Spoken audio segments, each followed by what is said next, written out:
Cool. Well, we are about to start. Is there anyone outside?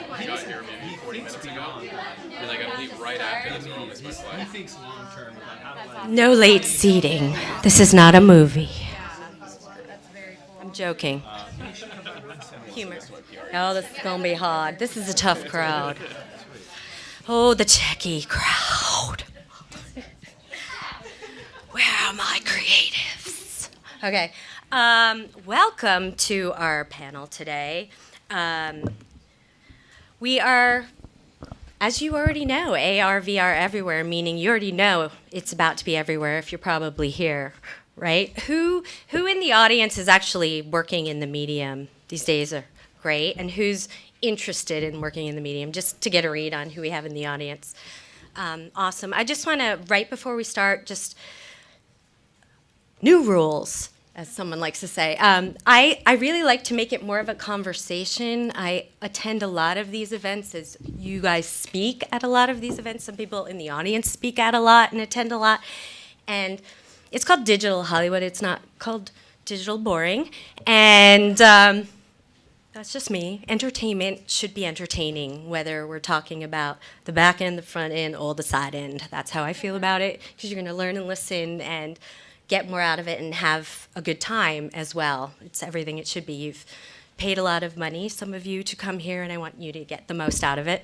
But also, if you have any questions during the panel, I don't always like to hold them till the end, because things happen and maybe a discussion goes too long and then we don't have time for them. It's not that we don't want them, it's just we're getting the heads up in the back and the next panel's coming in. So please feel free to raise your hand, and we'll make it sort of more improvisational, loosey-goosey, and get your questions in during the panel if you have any. Is that cool?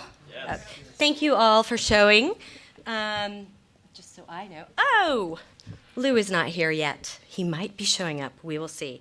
So has everyone gone online and seen the bios of our panelists? Great, because I don't want to run that down. But we're going to start in order of my slideshow.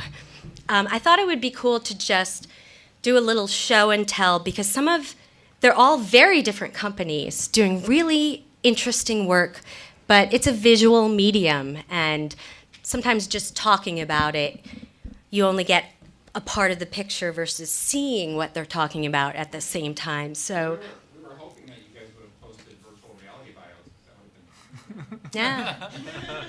bios. The man to talk to would be Victor Harwood at Digital Hollywood on that. So I'm just a presenter. It's his conference, but that's a great idea. That's fun. There might be a niche market for creating that. Write it down. So Anthony, Grab Games. Do you want to give us a little brief about how you got to where you are in this company? And the reason why I asked that is because this new wave of immersive entertainment and media is a new wave. And some people have been in it since the 80s and 90s, but 90% of people or more have only been in it. And do not let anybody tell you they're an expert unless they've been in it since the 80s and 90s for maybe 3 years, and then they're a grandfather of AR, VR at this point. But they've come from other mediums that make it a natural transition. So maybe just a tiny bit of how you got to start Grab, what you do, and then we can show a little bit.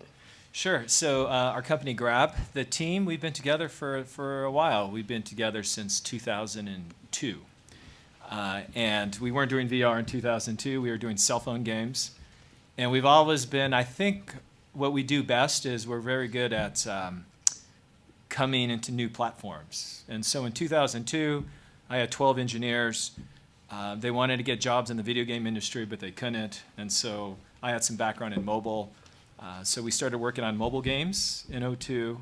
Never got funded because every VC said, why would somebody play a game on a phone? Yeah. It's so small. And this was feature phone, so this is way before iPhone, Android. So, we had a hit, Frogger, and it's kind of like, I think, the Angry Birds of the feature phone days, and we got to 10 million paid downloads. And the company was acquired by Konami, Digital Entertainment. So we spent 4 years at Konami working on exciting projects. It's kind of fun working for a big company after you grind out the startup thing for a while. Then we got a little antsy and wanted to get back out on our own, so I started Grab. I think most of the team is still with me. We have about 35 developers here in Santa Monica. And we started getting into VR about 3 years ago. I remember it was pre-Oculus announcement. A colleague of ours in Dubai was building a theme park in Dubai, only in VR, which is, I think, what happens in Dubai, right? Amazing, fantastical, crazy, unbelievable things. And so we built 2 VR experiences then, and then the Oculus thing announced, and I got really excited. And so then we partnered with Lionsgate to build the John Wick game and Starbreeze for the Vive. Wow. So, and I've been showing some stuff behind you. Oh, cool. So you just sent me this. And how old is that announcement there on the bottom that says? Like a few months, not I'd that say old, right? February-ish, so earlier this year. That's really cool. Yeah, so I'm not going to talk much about the John Wick game because we're not publishing that one ourselves, and we have NDAs with the IP holder. But we built this game on our own. It's called Knockout League. And maybe go back one. So the thing that was interesting about Knockout League with John Wick, we spent a lot of time prototyping mechanics to make things feel good before we decide to pursue it. And sometimes it takes like 6 months. So it's for a startup, that could be dangerous in terms of risking resources. We actually have built 10 games, but we've only released 2. Because the other ones, we don't feel they're in quite the right spot. But this game here, we felt really good about shooting mechanics with John Wick. And this game, we wanted to build something that felt like melee and combat felt realistic in a sense of presence. So should we show some of it? Sure, yeah, let's show some of it. Let's see what happens when we try So what she's going to show here is the most recent trailer we did. So we've done 3 trailers. This is the most recent. Is the sound on? Just making sure. It should be I'm a on. little bit scared right now. No. Okay, here we go. Hold on. Lady, you came to the wrong boxing ring. Is this it? You're gonna be. That's not it. what the Yeah, hell? Oh, I that's didn't think the, so either. punch Hold up. on. Yes, that's the. There it oh is. my Is gosh. this it? But anyway, Oh, that's that's the one arm in the air Jacksepticeye. kind of a thing. So we need to punch her All right, immediately. hold on. As she. Oh boy. We got Wait, it. this is a good The tidbit. counterattacks are crazy. So, how do you Grab. market and Bang, there we go. advertise Again, VR block this games? one. It's not like There the we App go. Store where you Nice. could go spend $10,000 and get a test market in a country that's inexpensive, and you could kind of gauge metrics. What we learned is we kind of went after the influencers, and so Jacksepticeye was a big brand on YouTube. He demoed our game and got 1 million views pretty quickly, and then we could see all of our wish list requests and everything just start charting on Steam. Okay, And then we this just is started good. choosing all these different influencers, and so Lights out. marketing is really interesting. Gotta follow up with a pump. What you're going to see here is What are you doing, kid? a new mode that we just added in our latest update. We study our Steam community boards religiously. That's the main some thing. training to What do, do young what do our blood. users want? And we found out that everybody was really, not everybody, but majority of people were excited about the training games in there. So people were saying, hey, can you add more training? I'm using this every day to work out. And then some guy sent us a before and after, lost 20 pounds in a month playing our game. And then we said, why don't we add a calorie tracker? So Yeah, right that's now we fun. do focus mitts. So you could do focus mitts. Then we do this one where you're just kind of hitting the speed bag. And then we give you a trainer. His name's Doug Johnson. We're launching a Fruit Ninja style game where you're dogging and punching. So But- are you saying it accidentally came about that after doing, in a sense, market research on who's watching your game, the last thing we were thinking about was building a fitness game. That's that's and so we have calorie burners in here, and the day we turned it on, we had over 100,000 calories burned according to our analytics. And so then now suddenly Vive and everybody's saying, hey, we should do a spin-off as a fitness game. And we worked on DDR and all those fitness games when we were at Konami, so we were pretty excited about discovering Making this. the world more fit, one punch at a time. Yeah. Yeah, exactly. Oh. He's And mad so I man. guess the latest here is Good. we're inside the IMAX theaters. So you could buy a ticket and play John Wick or Knockout League. But something that changed a lot of the interactivity and engagement in the game is we installed those Vive trackers on actual boxing gloves. So instead of controllers, now you put on boxing gloves and it tracks you, and then it's another level of immersion. Wow. Although the gloves get sweaty, and that's like a different problem to solve. So are you guys now thinking, seeing a whole new niche market for yourself for future products now that you saw what happened with Oh this? yeah, for sure. And the other Makes thing is, we got into this business because we were going to publish on Vive, PlayStation, and Oculus. So those are like our lead platforms. And to be honest, I think I'm on this panel because our arcade business, like globally, has just gone crazy now, where we never even realized that, we're going to put this in arcades? I don't know if we're ready for that, but the arcade business, like every day we look at our analytics, we're popping up in different countries, multiple centers all over the world every day. And so we're really kind of bullish on, really focusing on this arcade market. Wow.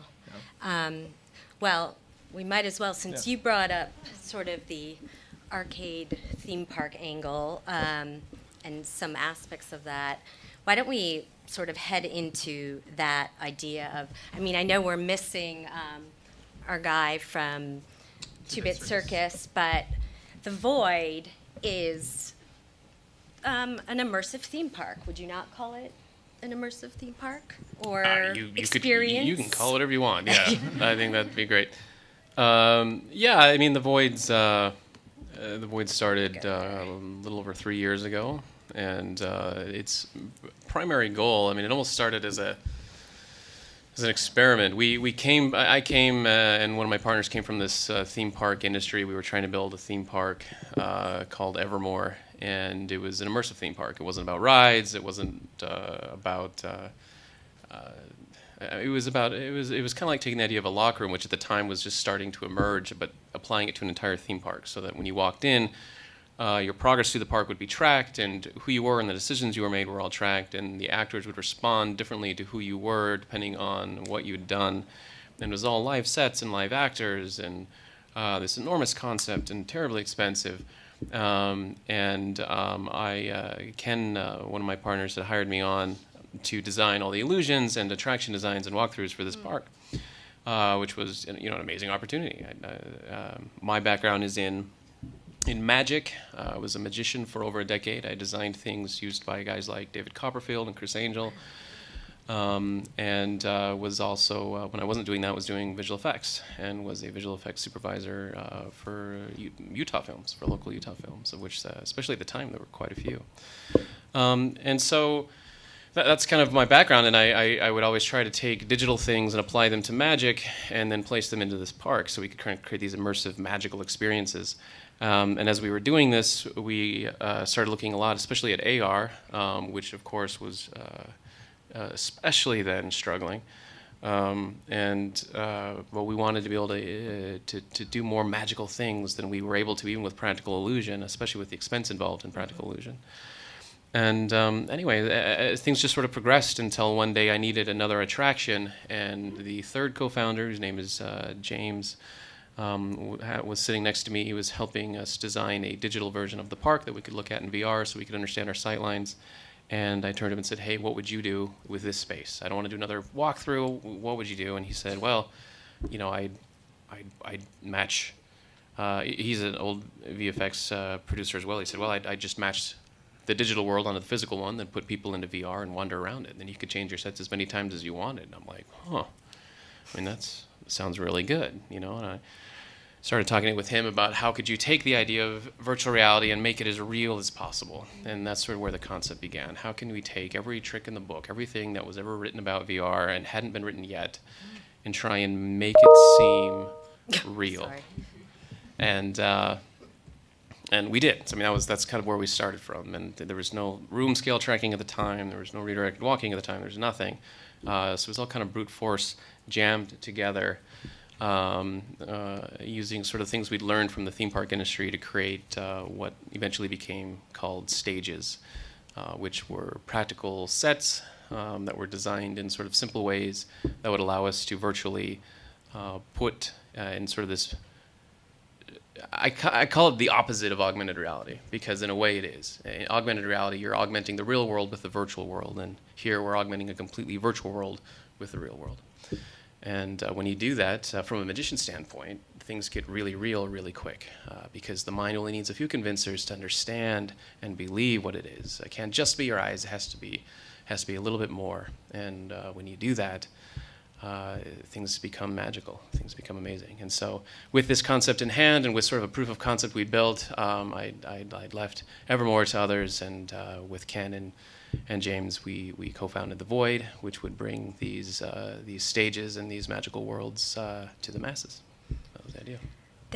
I never actually thought how perfect a background in magic would be for immersive reality. I actually like to think that my background in theater is a great starter for immersive reality, and I really don't understand why the industry doesn't look more at theater people to hire them. Just a plug for the theater people there. Early career. But regarding The Void, Yeah. Currently in Linden, in Currently, we just Dubai, yeah, Dubai and yeah. New York. Am I Because correct? they'll do anything in Dubai. I mean, it's true, right? Like, we got this call, hey, we want to build a void in Dubai. We're like, I mean, that sounds crazy. Like, you just want to build a void. They're like, yeah. And they built one in like a week on the beach. Who's and it's they? this building. They probably built the beach. Wait, I know, wait. right? Yeah. He's like, here's your beach, here's your building. But who's they? Is the question. No, it's our partners. We have Okay. we have partners in Dubai. Okay. That As one does. as yeah. one of course does, because there's so much money out there. But they we want to put a building out here, so we're like, okay. And I mean, to their credit, they made it happen, and the thing rose from nothing in just a matter of days, and we dropped the Ghostbusters experience inside of it. Right, which I, by the way, have up there. So is it a self-sustaining? Is it a pop-up? Is it something that's going to keep going? Is it just an exhibit? What's happening I think there? right now we're calling it a temporary exhibit, although there's kind of that floating question mark above it, depending, I think, on how well it does over time. And so far, it's been doing really well, and so they're just letting it go. So yeah, we have a Dubai location, a New York location in Times Square, which is part of Madame Tussauds, and then we have the one in Utah, in Linden, which the very popular city of Linden. You can all come visit us. But that's because that's where we are, and we need to be able to, of course, test the things that we build with public, and it really actually helps us get quite a bit done having a facility there, as you can imagine. Well, it's like what was Anaheim before Disney came. So Orange Grove. Yeah, so Linden is the next Anaheim. Hey, Totally. You I mentioned don't know. that the audience could ask questions. Yes, Can and the, there was one in can- the back. Can the members up here ask questions? Yeah, too? remember- I saw some yes, really please. impressive numbers about the Void when you first opened, something like 20,000 attendees the first 3 months, something like that. Now that you've been open for a year, how's it looking, and what are you seeing? A lot of our attendance is, especially in New York, which is where those numbers came from, is attached to the season of Tussauds. And so I actually have no idea where the numbers are at right now. We've done over, I want to say 70 or 80 since opening. And it's their down season. We're about to hit the summer again. And so we're excited to see where that goes. But we have, I think, the highest conversion rate of anything else that they have at Tussauds. And for the first time, we're getting New Yorkers into Tussauds, which is like never happened before. And it's actually an interesting situation because we're sort of behind the paywall of Tussauds, which is to say, if you just came to visit the Void, you'd actually have to pay like $80 or something. I forget what it is now to go do the Void, because you have to pay the entry fee to Tussauds and then the upsell for the Void included package in Tussauds. And so it's actually quite a feat to meander your way through the mannequins and get there. How big is your space? I'm trying to conceive of this inside Tussauds. How big is the experience? Yeah, so the stages themselves are around 30 by 30, and then there's a suit-up area outside of that, which is a part like a 30 by 10 kind of a space, and then you've got queuing and a little bit of space for that. But the actual VR stage itself is actually a little smaller than a 30 by 30 foot space, and we use a lot of really fun techniques to get people to of course believe that it's enormous, as I'm sure we've all experimented with, and some of that's redirected walking and redirected space and turning, and some of that's just illusion design, and then keeping the throughput high that whole time was another challenge that we faced early on. But again, using, and frankly from my point of view, it's all just illusionary techniques and magic to create, frankly, what I've always wanted, which is an interactive, immersive experience where you feel alone in that world. And by alone, I mean just with you and your group, because that was my biggest problem. You know, I loved haunted houses growing up, but you'd always be in the big conga line of people moving through, and you know, you're always the victim in the space. There's no That's why I interactivity, just stuff hated happens to you, right? Yeah. I think it was Hitchcock, right? But no, go ahead. I was gonna say, I saw you speak at AWE last year, and I loved your line. You said, you know, you initially built these spaces and they were way too big, and you said, I'm gonna solve it with magic. Yes, And, yes. and I That's love right. that with the illusions to make it just that 30 by 30 space. That's I thought right. that was great. Well, thank you. Thank you. I'm glad somebody watched that. That's nice to know. We actually had a question back there. Do you still have a question? You've been sort of answering. I was just Oh, good. You quickly went through and you said create a practical set. Is that what you're talking about? You actually had to research how large, what you could put in it. Is that what you were referring to? Yeah. I mean, so that we have. I've designed all of the stages and all the sets, and in the beginning it was a lot of just shooting in the dark, trying to determine what would be the right size and what could we get away with and what couldn't we. And somewhere there's a video of me walking down our first redirected hall and laughing because it worked, and we were just so excited, you know. And then we tried smaller and smaller hallways, and then the smaller it got, the more it broke down, and we quickly kind of, through trial and error, discovered what was going to be the ideal size, at least for us, to kind of get the throughput we were expecting while still maintaining the illusion.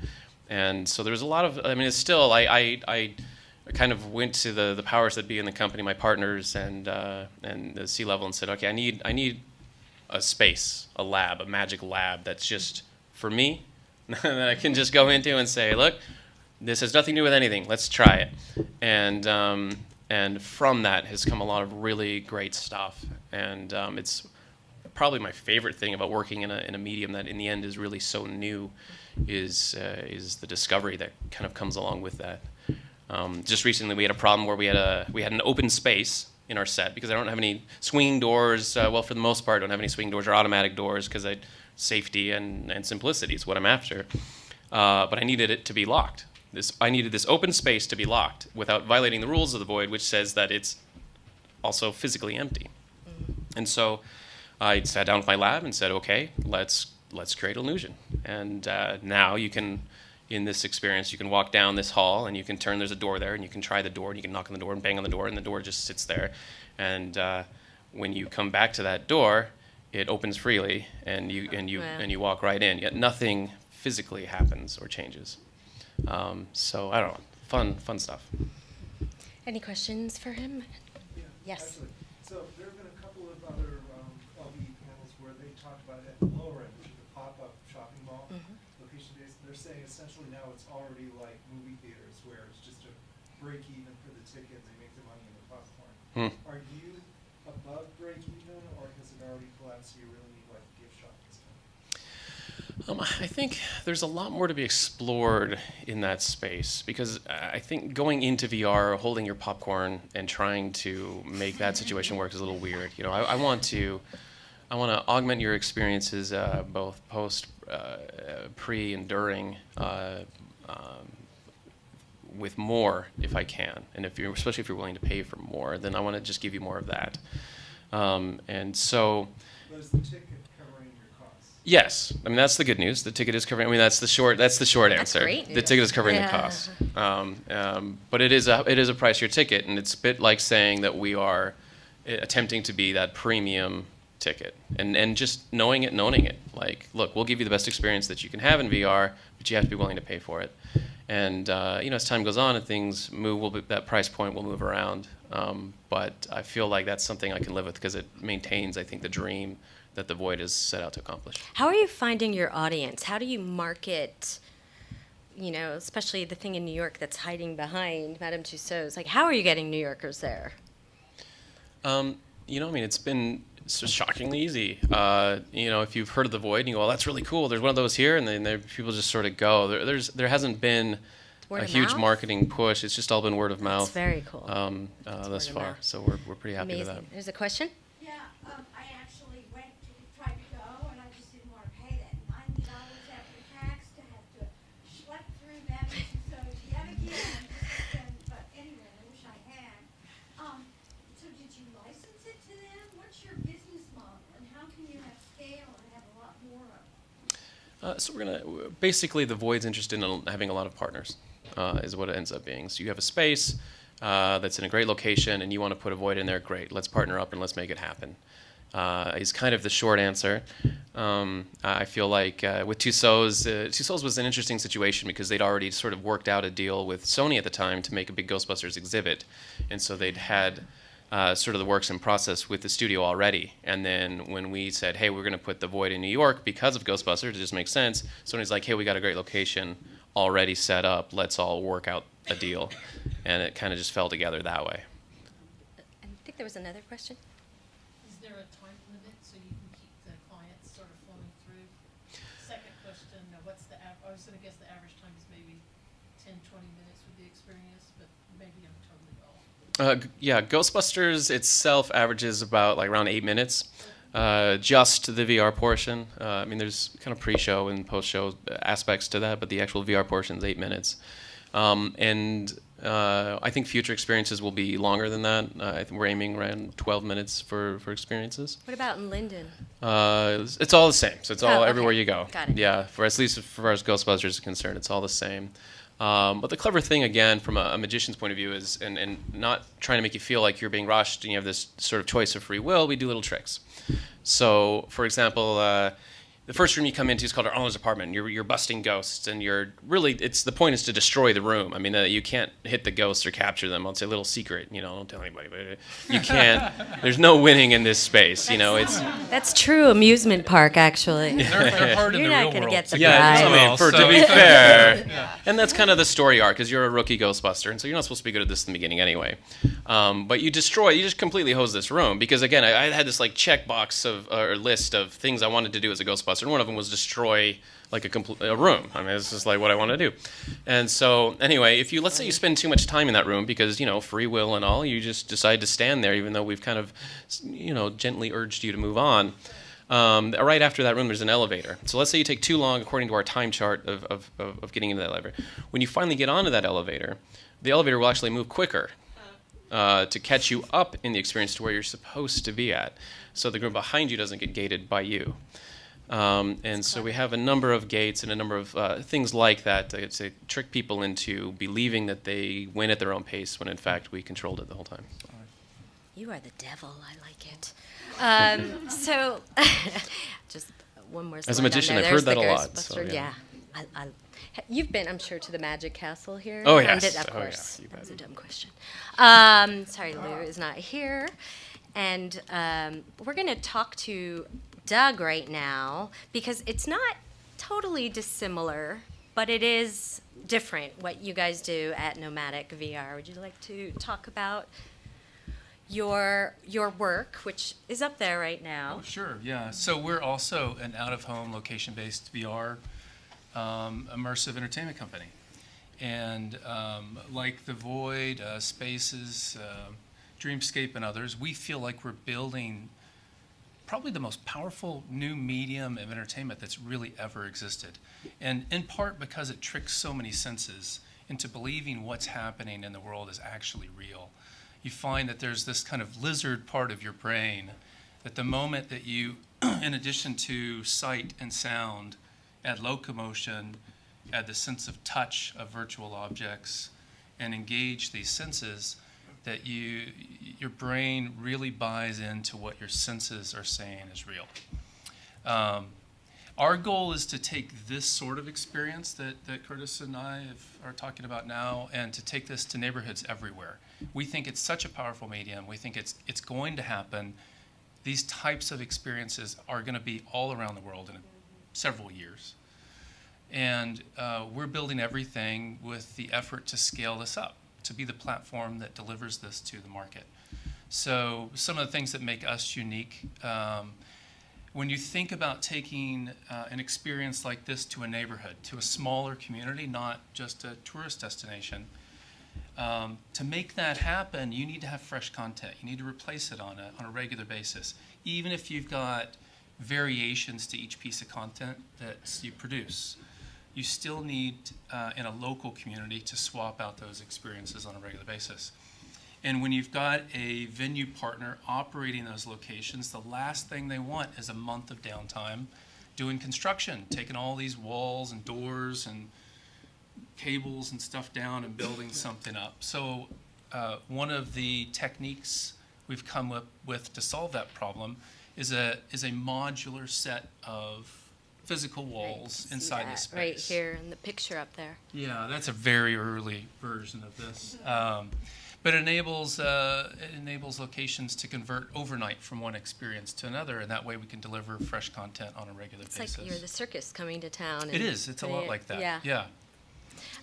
So I'm going to show your All right, your cool. video right now. So give us a second to make sure my sound up.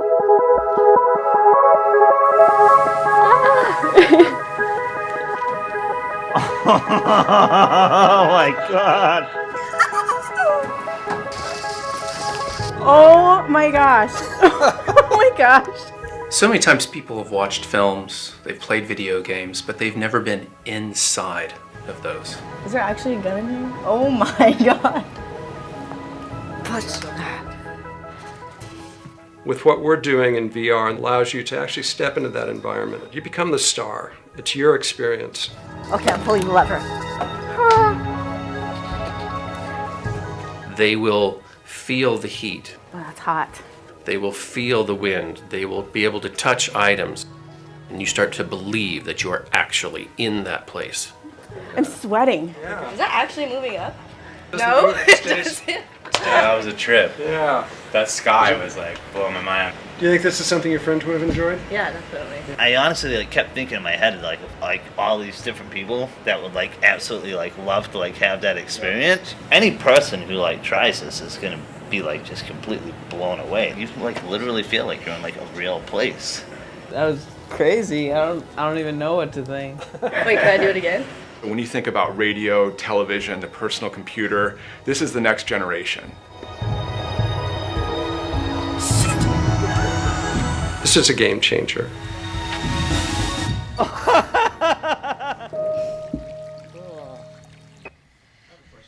There you go. Bring on the question.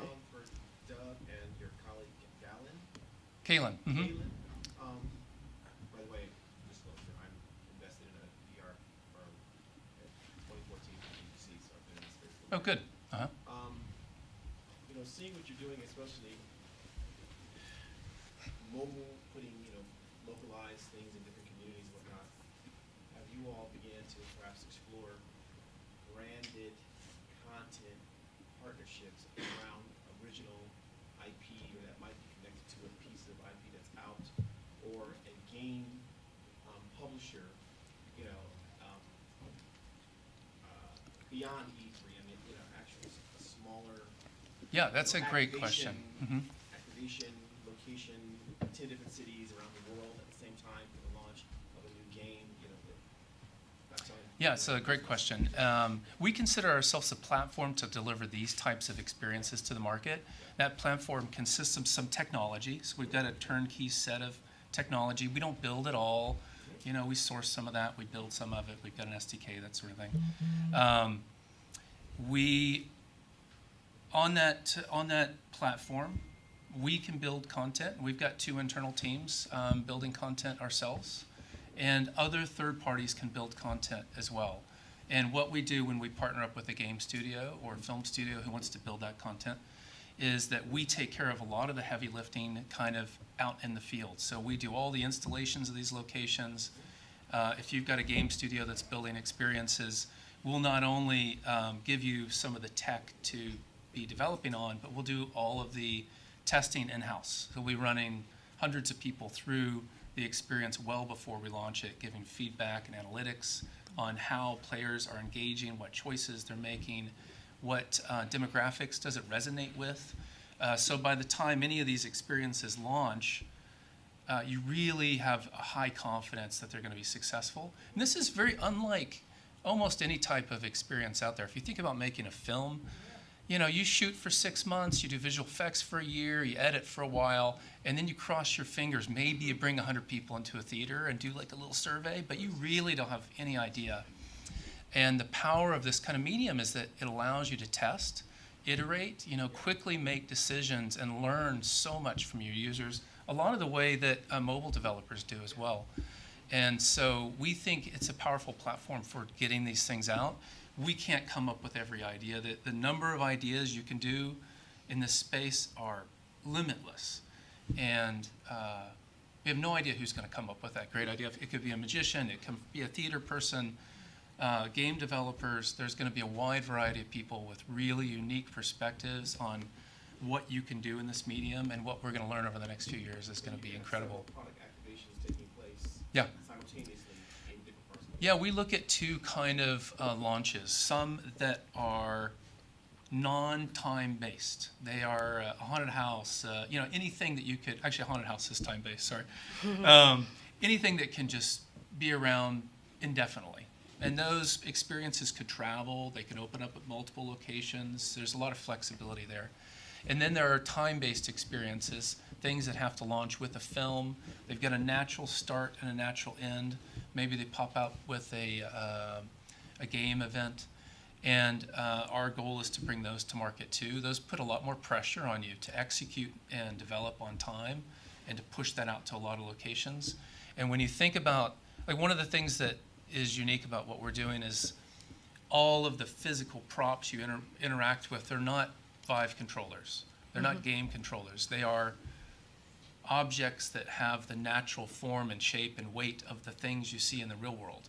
And it's great because when we launch people into experiences, there's no telling them which buttons to hit. We put the headset on, we put the backpack on, we launch in, we say good luck. And they come out with their knees shaking. Yeah. Oh my God. And because everything is natural, there's a natural inclination to engage with stuff without any premeditation. It just becomes an afterthought. Yeah, my favorite moment in that video is him opening the real drawer and taking out the real gun. Yeah. I mean, that's immersive theater, It period. is. And the funny thing is we have people start with this flashlight. They put the headset on, and up pops this virtual flashlight in front of them, and we say, hey, grab the flashlight. And they grab it, and no one says a thing. 5 minutes later, they're opening a drawer, and they're like, oh my God, this is, And it's amazing how people suddenly snap at some point when they actually begin to realize that something they see that has to be magical, cannot be real, suddenly it's real. Yeah. And it just snaps something in Yeah, their head. really interesting. Thank Yeah. you. Any more questions we can come back to it. Okay. Yeah, just a quick question for either one of you. Have you had any issues with people losing their balance as they're walking around in a headset? I think oh, go ahead. I love that. Yeah, go ahead. We have, well, besides a couple tracking issues early on, other than that, no. I think one of the beauties of what we're doing is that what you see, what your sense of sight is grabbing, and what your inner ear is feeling in terms of balance match. They match all the time. When our human balance system is a really complex system. There's a lot of stuff going on to engage your sense of balance. And this idea of having two senses that aren't connected at the same time can cause a sense of nausea. You can do it all day long. You can walk down the street holding your phone, looking at this, and you're fine. You can be running down a football field, leaning backwards even though you're running forward, ready to catch a football, and that's okay for a short period of time. But the moment your two senses are disagreeing with one another, it causes nausea. And there's actually a physiological condition called autotoxicity. And if you ingest poison, your inner ear sense of balance gets affected before your sense of sight.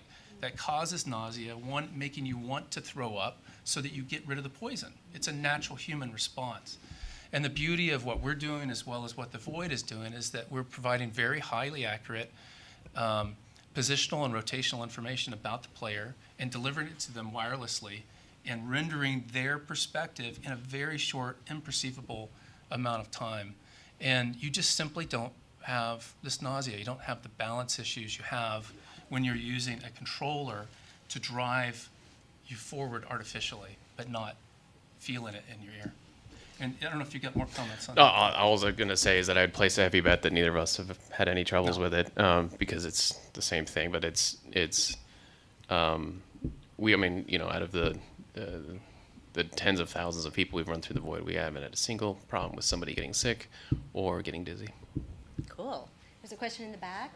How you're overcoming or what you're applying to make sure that speed is there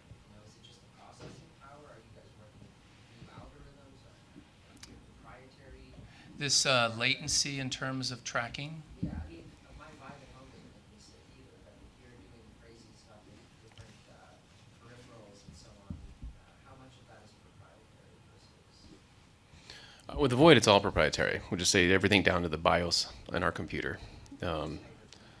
Yeah, it's good stuff. I mean, honestly, at the yeah, if I do say so, it's pretty good. But we went for it. I mean, everything. Especially at the time when we started, nothing existed. There was no such thing as what we call a backtop or a backpack computer. We showed some companies our cool backpack computer, and they went out and made backpack computers. But let's not jump into that. It just didn't exist, and so we just sort of built stuff from the ground up to make it so that we could do. Basically, it's a PC as opposed to having a laptop on your back. It's like having a PC plugged into the wall on your back, and it allows us to do some really amazing things with graphics that you normally wouldn't be able to do. There was a question over here. Yesterday I went to a session where they said some of the AR, I think out of USC, they're discovering new ways it can be used therapeutically, maybe veterans that are suffering post-traumatic It's stress. being used that way. I'm sorry. It's already being used that way, actually. Yes. Yeah. When I said exploring, I meant actively. They're progressive. Gotcha. Like they're doing it.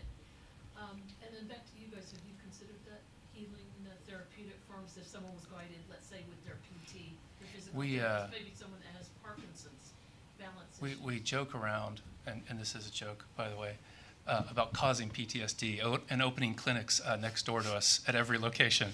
There is a fear of that, by the way. I think some of these experiences are so real that they can be incredibly jarring. In fact, we met with a game studio recently. They had a beautiful home VR game. It was a first-person shooter. And they pitched us for a couple hours and said, wouldn't this be great at Nomadic? And we said, no way, because imagine really being shot at, how terrifying that would be. So we tend to very much bias more towards family-friendly, emotionally engaging, storytelling types of experiences. I think there's a wonderful opportunity to open people's minds to be enriched by these experiences. I don't know that they will be therapeutic experiences from our perspective, but I certainly hope that we bring people together and make people deeper thinkers. So. That was a very nice way to hold that thought for a second. So I want to introduce our last panelist so we have enough time, representing augmented reality and a different gender. Thank you very much. Ashley Browder from Ventana, who really has an interesting background. If you'd just give us a little hint of that and then talk about what your company does, and we'll also show a little bit about what her company does. Thank you. Yeah, so I'm an engineer. Always loved music because of the amazing light shows you can create. I saw Daft Punk in that LED wall. I had never seen anything like it. So it really got me into wanting to do AR. And at Ventana, we've built an augmented reality computing platform that is no wearables. So our thesis, which is opposite of everyone here, people don't want to wear anything in public. So we focus on places like malls and stadiums to engage people authentically in the moment. So our hardware projects holograms.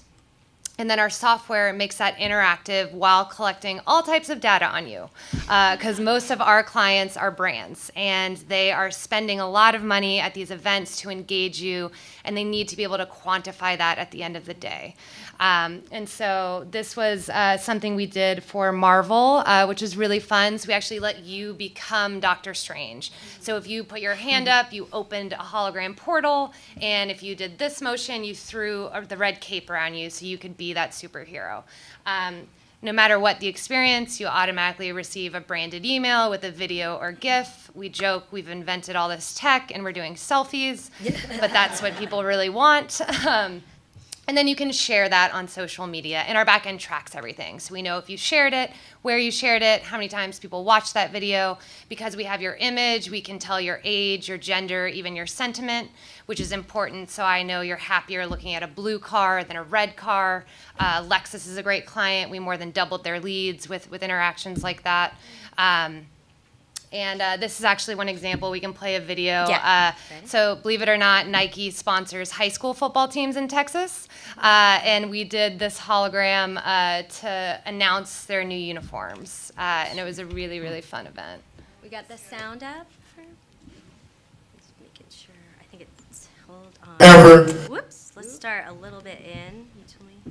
How about Yeah. 10 seconds in? Oh, right there where it was perfect. Okay, So thanks. like halfway in, 34 seconds, I Ah, believe. gotcha. Yeah, right where it was. That's perfect. Okay.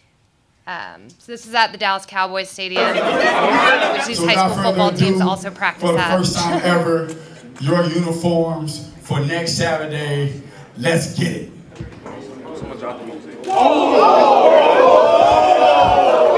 So, introducing the Lone Star Rangers, August 27th, all white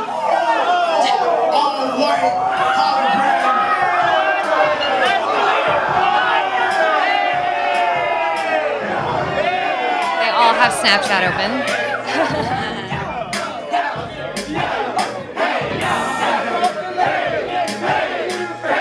So yeah, so as you can see, everybody in that room could see and interact with the hologram at the same time. And that's really what we think is so important, especially at sporting events. Sports has become a huge industry for us.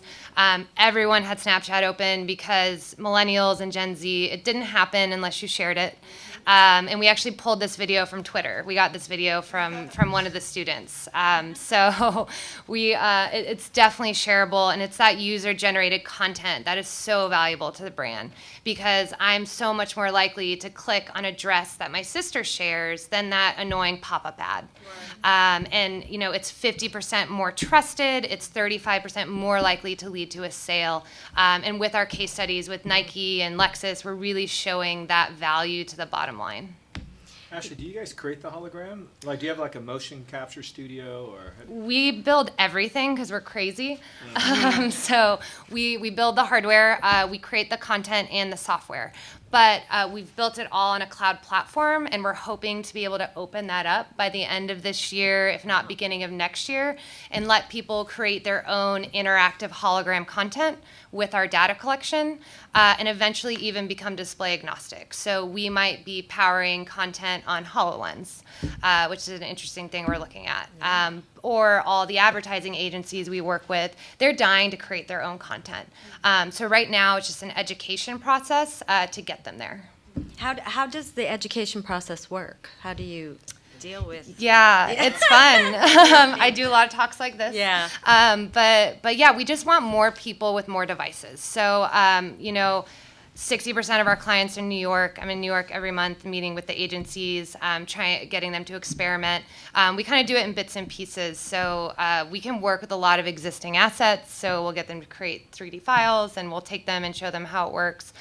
We're just very involved in that creative process right now, which is really fun, but we're excited to have people build their own. I love this idea, which I didn't know, that you're going to do user-generated on an open platform.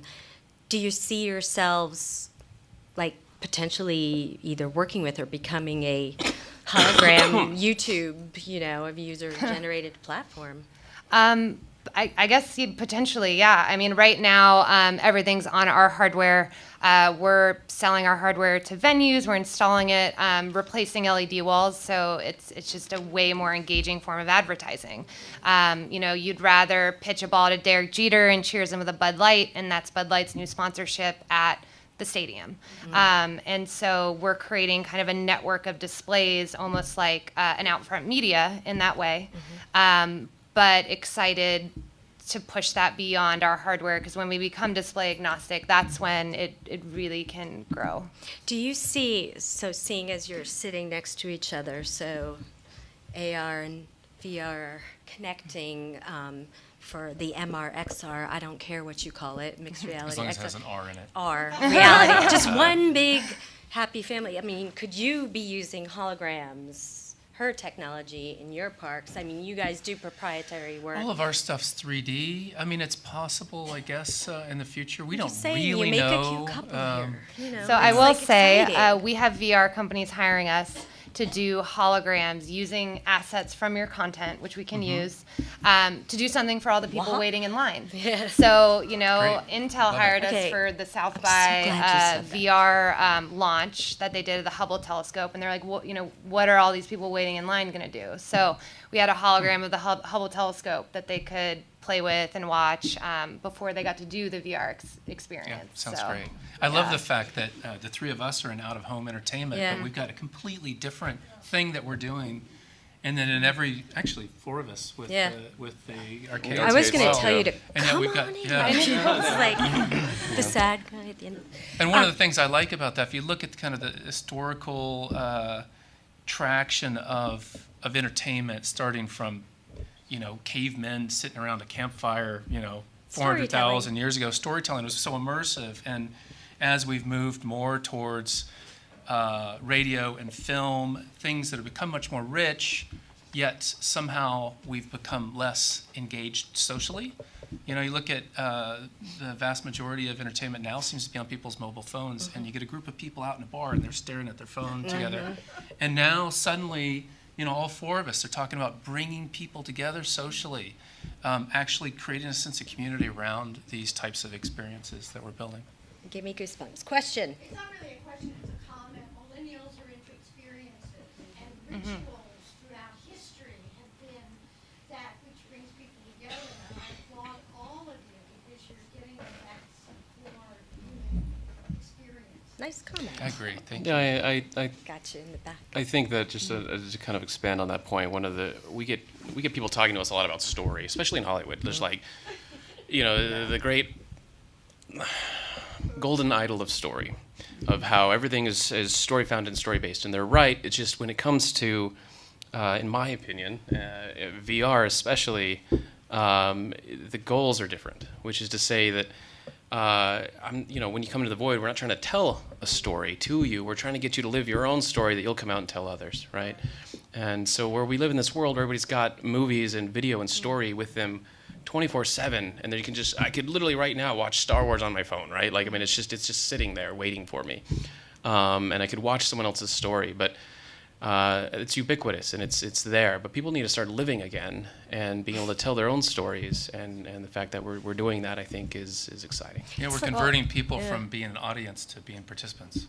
That's true. Remember those kids' books that kids loved where they were put into the story? They, like they yeah, had yeah. felt like some control. It was It the just first made me- selfie. Yeah. Yeah. The older version of the selfie.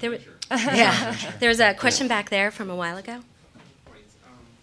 So Apple in Israel right now has a lab that they're creating. The new word in NoCal is immersive experience. It's the blending of AR and VR. It's a full enclosed headset. It's actually glasses that you can see through them, as well as see what's happening and then get the sounds, as well as have haptic headset, so you're feeling what's going on. It would be very easy to envision the creation.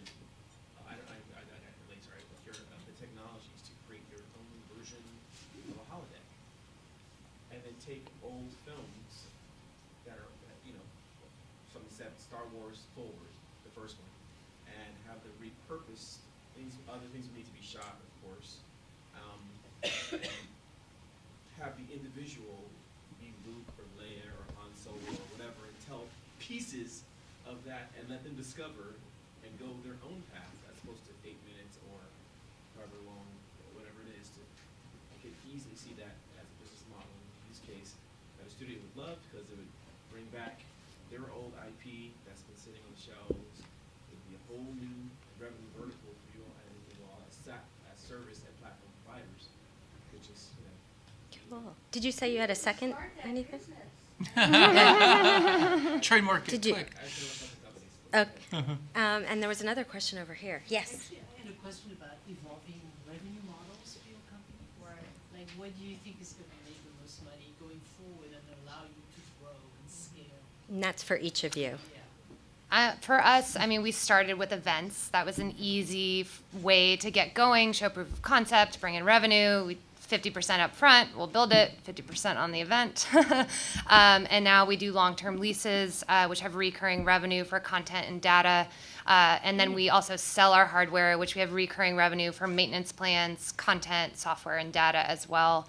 And really getting into that revenue share in the advertising model, which is what we're really excited about, and partnering with venues like stadiums and malls to do that. So, the malls we're talking to, they'll have a hologram stage, and it can be a Victoria's Secret hologram fashion show in every mall with a Victoria's Secret.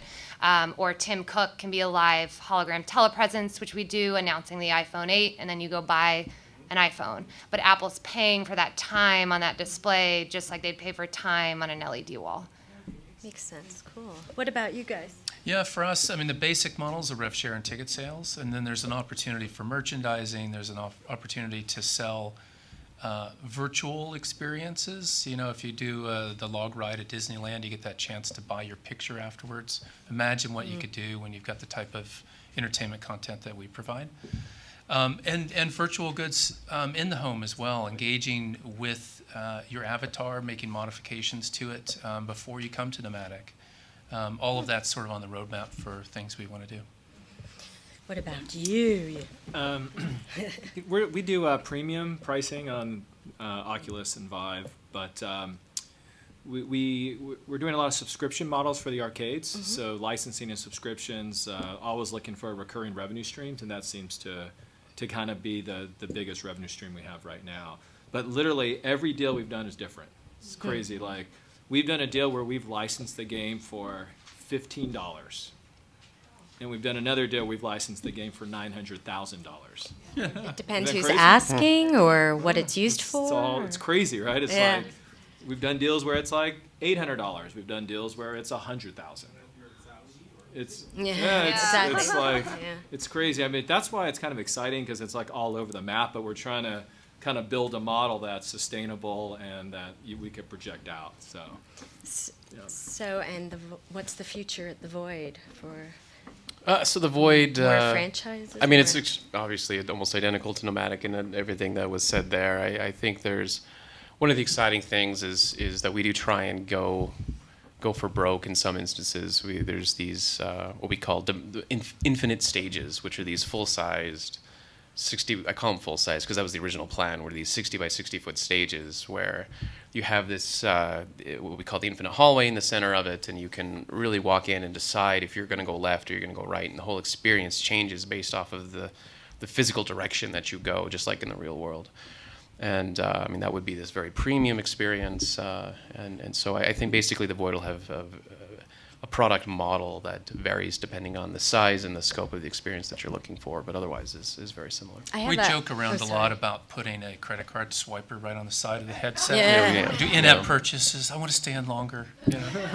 Interestingly, one of my first, as a kid, I grew up right outside of Manhattan in New York. And so anyone who says immersive theater is new, no, because in 1980, I went to my first real immersive theater in the Armory, which is enormous building, and it was called Tamara. It was about the painter Tamara Lepenka. Do you know what I'm talking? And it was really extraordinary, but it actually relates to what you just said. So it's just a good marketing thing that stuck in my head forever in the future. So whomever you followed, so they were real instead of virtual, was the story you saw. And then at the end, it was taking place, I don't remember, you're in Europe somewhere, you get a passport and you come back for 25, 50% off and follow different people and get a different story at a discount, and then they stamp your passport. Oh, you took a different trip or journey. So I've used that model, and I was only 10 years old then, as a way to bring people back for a different aspect of a similar story. But another reason I love immersive reality. Like Sleep No More, only easier to understand. Yes. Yeah. Sleep No More, yes. 25 years before Sleep No More. So we are actually, if you can believe it, out of time. Thank you all for everything, for being here, for lending us your really fascinating work you're doing. I'm such a fan, so thank you all for coming. And thank you. You guys were an awesome audience. Great questions. Come by and I'll show you what's going on. And help you. Oh, yeah. Oh, yeah, sure. Nice to meet you. You had some great points. It was fun.